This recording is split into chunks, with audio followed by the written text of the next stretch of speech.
Neil, Penybont on the weekend, always a tough place to go and get a result, but have you had a chance to reflect on what was a bit of a crazy end to the game now? Yeah, I did. It's interesting you say that, Nick. I spoke to the players after the match and we said that I'm going to need a little bit of time to digest what went on, especially in the last sort of 10-15 minutes of the game. I thought on reflection now, having time to digest it, that enormously proud of the players and the staff for the efforts they put in during that week, because that's what it was. It was 3 games in a week. It was 6 contacts in 8 days again for us as a part-time football club. It shows the lengths that the players and staff are going to make sure we're absolutely fully prepared. And sometimes when you do that, I'm a firm believer in you create and make your own luck. The harder you work, the luckier you get, and maybe that's why it was reflected in an injury time penalty save for Andy Firth. But I thought Penybont were excellent for the first 30 minutes. We weathered the storm. When they've had the man sent off, obviously it's become a different game altogether, and they've sat behind the ball and we've had to try and break them down, which we did eventually. And then the last 10 minutes, they've had nothing to lose and thrown everything at us. And that's the one thing that I'm a little bit disappointed about, obviously, is the fact that the way that the last sort of penalty was given away in injury time.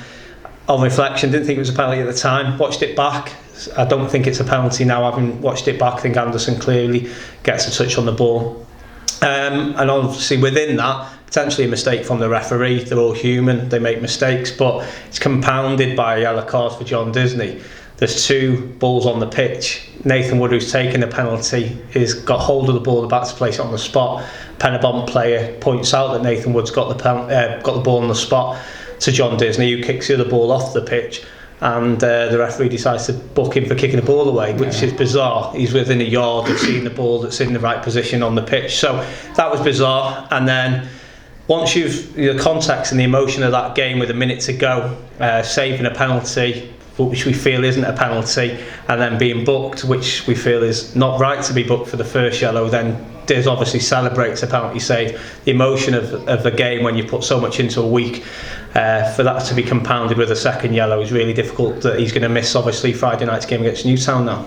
You talk about Friday night against Newtown, obviously tough game obviously as well, because last season they came here and won 2-0. We went there and won 2-0, so it's just going to be a challenge against Chris Hughes' team. Oh, absolutely. Let's not make any bones about it. Newtown are in a false position, in my opinion. They've been in Europe for the last 2 seasons. They've invested again in the summer, with signing of Rob Les in terms of trying to improve again and kick on, and they'll certainly be wanting to be in and around that top sort of 3 or 4 place for Europe. So I firmly expect them to come good in the next sort of couple of months. However, we're fully aware of what that looks like moving forward. Now for us on Friday is a tough game, a really tough game, and obviously we're going to be missing Aaron Williams, who picked up a concussion from a head injury.